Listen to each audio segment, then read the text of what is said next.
اعوذ باللہ من الشیطان الرجیم بسم اللہ الرحمن الرحیم۔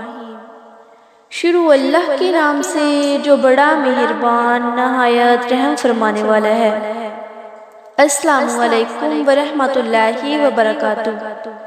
دوستو، حضرت دانیال علیہ السلام اللہ کے بھیجے ہوئے نبی تھے۔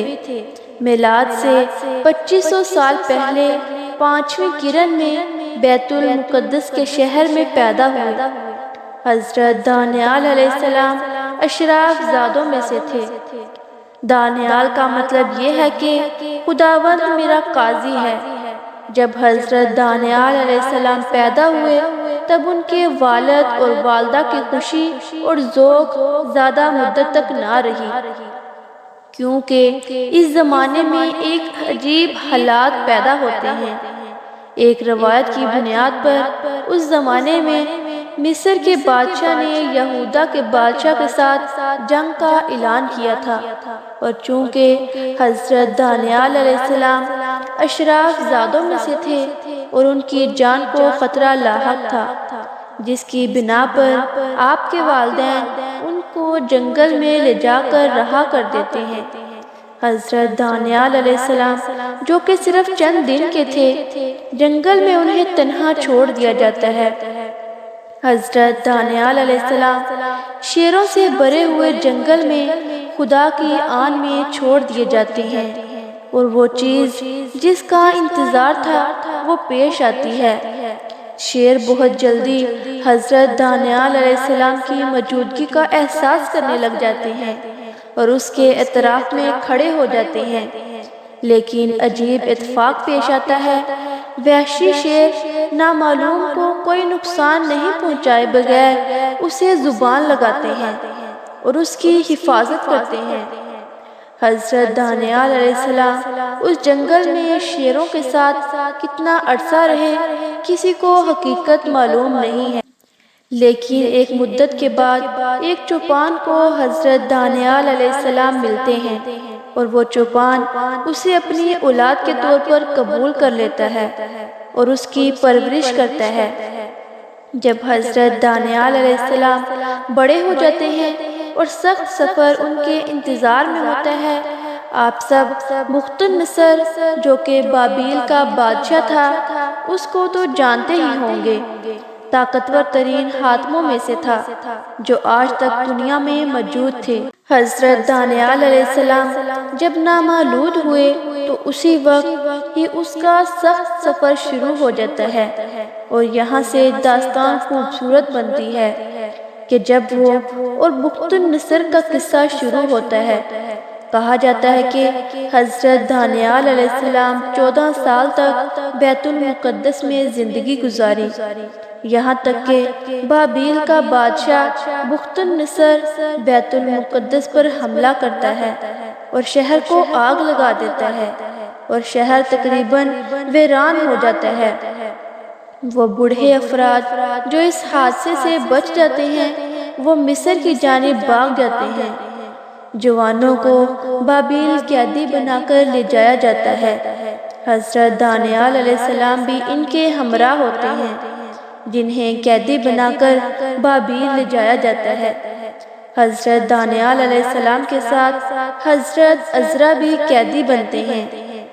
بابل کے لوگ ان نوجوانوں کو تکلیفیں دینا شروع کر دیتے ہیں کہ جنہیں بیت المقدس سے قیدی بنا کر لایا گیا تھا۔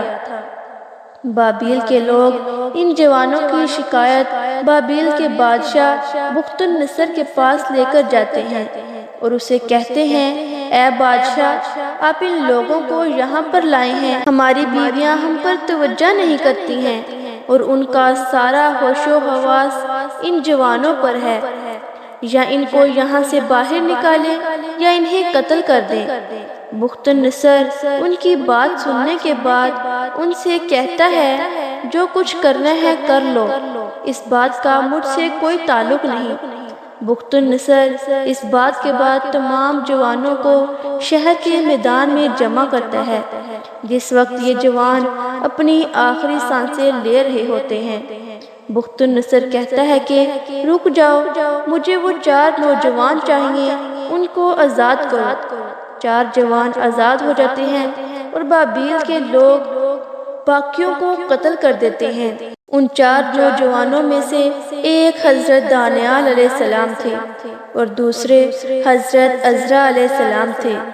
بخت النصر ان جوانوں کو اپنے محل میں لے جاتا ہے اور اپنے وزیر کو بلاتا ہے، اسے حکم دیتا ہے کہ ان جوانوں کو خود اپنے پاس رکھو اور ان کا خیال رکھو اور انہیں ضروری ٹریننگ دو تاکہ مستقبل میں انہیں محل پہ کام پر رکھا جائے۔ اور وزیر کو حکم دیتا ہے ان 4 جوانوں کو میرے ہی کھانوں میں سے کھلاؤ اور ان کو میری مخصوص شراب دینا پینے کے لیے۔ وزیر ان 4 جوانوں کو اپنے ساتھ لے جاتا ہے اور بادشاہ کے حکم کی پاسداری کرتا ہے۔ وزیر شخصی طور پر خود ان جوانوں کے کام کی نگرانی کرتا ہے، لیکن حضرت دانیال علیہ السلام اور دوسرے جوان حضرت موسیٰ علیہ السلام کی شریعت کی پیروی کرتے تھے اور ان چیزوں سے پرہیز کرتے تھے جو ان کے مذہب میں ناجائز تھی۔ وزیر اس بات کو قبول نہیں کرتا اور ان سے کہتا ہے اگر بادشاہ کے حکم کے مطابق کھانا نہیں کھاؤ گے اور 3 سال کے بعد بادشاہ آپ کو ضعیف اور کمزور دیکھے گا تو اس کی سزا مجھے بھگتنی پڑے گی۔ حضرت دانیال علیہ السلام وزیر سے کہتے ہیں کہ تم پریشان نہ ہو، ہم بہت اچھے نظر آئیں گے۔ اور حقیقت میں اسی طرح ہوا کہ جو لوگ حرام کھانا کھا رہے تھے وہ لوگ ان جوانوں کے مقابلے میں کمزور نظر آ رہے تھے۔ اسی دوران اللہ تعالیٰ نے حضرت دانیال علیہ السلام کو خوابوں کی تعبیر کا علم عطا کرتے ہیں اور اس کے بعد جب 3 سال گزر جاتے ہیں تب ان جوانوں کو بادشاہ کے دربار میں حاضر کیا جاتا ہے۔ بادشاہ ان جوانوں سے مختلف کام کرواتا ہے۔ یہ جوان سالوں بخت النصر کے قیدی کے عنوان سے ان کی خدمت کرتے ہیں، لیکن بخت النصر کو اچھا نہیں لگتا تھا ان نوجوانوں کو قیدی کی نگاہ سے دیکھے۔ بخت النصر حضرت دانیال علیہ السلام کو خود کا وزیر بناتا ہے اور اسی دوران اللہ تعالیٰ حضرت دانیال علیہ السلام کو پیغمبری مبعوث کرتا ہے۔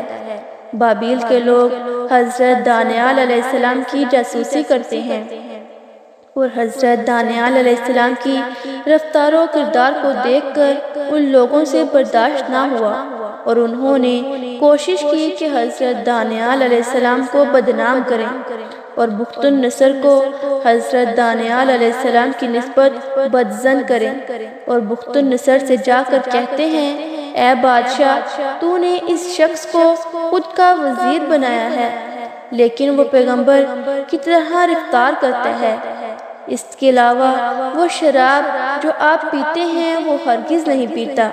بخت النصر اس بات کو سننے کے بعد فوراً حکم دیتا ہے کہ شراب کو لایا جائے اور حضرت دانیال علیہ السلام کو دی جائے تاکہ وہ ان کو پئیں، اور وہ چیز جس کا انتظار تھا حضرت دانیال علیہ السلام شراب نہیں پیتے تھے۔ بابیل کے لوگ کامیاب ہو گئے تھے کہ حضرت دانیال علیہ السلام کو تخت تاثیر قرار دیں۔ اس دن کے بعد بادشاہ حکم دیتا ہے کہ حضرت دانیال علیہ السلام کو جنگلے میں ڈال دیا جائے جو شیروں سے بھرا ہوا تھا، لیکن عجیب تھا حضرت دانیال علیہ السلام ان شیروں کے ساتھ بہت آرام اور سکون سے تھے، کیونکہ شیروں نے نہ صرف ان کو نقصان نہیں پہنچایا بلکہ ان کے قریب آ گئے اور ان کو چاٹ رہے تھے، اس طرح رفتار کر رہے تھے جیسے کوئی پرانے دوست سے ملاقات کی ہو۔ حضرت دانیال علیہ السلام اس بات پر مجبور تھے کہ ایک بہت پرانی مدت کو شیروں کے ساتھ جنگلے میں گزاری، اس کے بعد ایک انگوٹھی بناتے ہیں، اس کے اندر خود کی تصویر پر اور اس کے دونوں جانب شیروں کی تصویر بناتے ہیں۔ کچھ عرصے کے بعد بابیل کا بادشاہ بخت النصر ایک خواب دیکھتا ہے جس کی وجہ سے وہ پریشان ہو جاتا ہے اور عجیب و غریب کام کو انجام دیتا ہے۔ بخت النصر سب سے چاہتا ہے کہ وہ اسے بتائیں کہ اس کے خواب کی تعبیر کیا ہے، لیکن بخت النصر کو بھی یاد نہیں رہتا کہ اس نے خواب میں کیا دیکھا تھا۔ اس وجہ سے کوئی بھی ان کے خواب کی تعبیر کو نہیں بیان کر سکتا تھا۔ اس بنا پر بخت النصر حکم دیتا ہے کہ حضرت دانیال علیہ السلام کو جنگلے سے نکالا جائے، اور حضرت دانیال علیہ السلام سے کہتا ہے کہ تم بتا سکتے ہو کہ میرے خواب کی تعبیر کیا ہے؟ مختصر یہ ہے کہ حضرت دانیال علیہ السلام بخت النصر سے کہتے ہیں تم نے خواب میں ایک مجسمہ دیکھا اور ایک بڑا پتھر اس سے ٹکراتا ہے اور وہ مجسمہ ٹوٹ جاتا ہے، یعنی بخت النصر کی بادشاہی کس طرح ختم ہوگی اور بت بھی نابود ہو جائیں گے۔ تو رات میں حضرت دانیال علیہ السلام کی تعبیر کے مطابق آخری پیغمبر اور بتوں نے نابود ہونے کی جانب اشارہ کیا ہے، لہٰذا اس نظر سے حضرت دانیال علیہ السلام آخری پیغمبر حضرت محمد صلی اللہ علیہ وآلہ وسلم کے ظہور کی بشارت دے رہے ہیں۔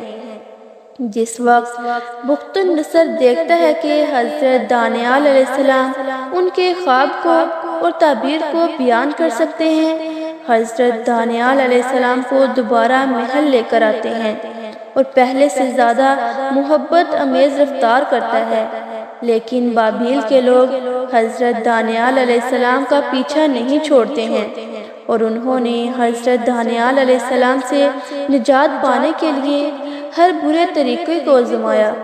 اگرچہ اس بار بہت سختیاں برداشت کی، لیکن پھر بھی بخت النصر کو راضی کر لیا اور بادشاہ کے حکم کے مطابق بہت بڑا مجسمہ بنایا گیا، اور اس کے بعد بادشاہ حضرت دانیال علیہ السلام کو حکم دیتا ہے کہ اس بت کو سجدہ کریں اور اس کی پرستش کرو، اور اس سے کہتے ہیں اگر اس کام کو انجام نہیں دیا تو تمہیں جلتی ہوئی بٹی میں پھینک دیں گے۔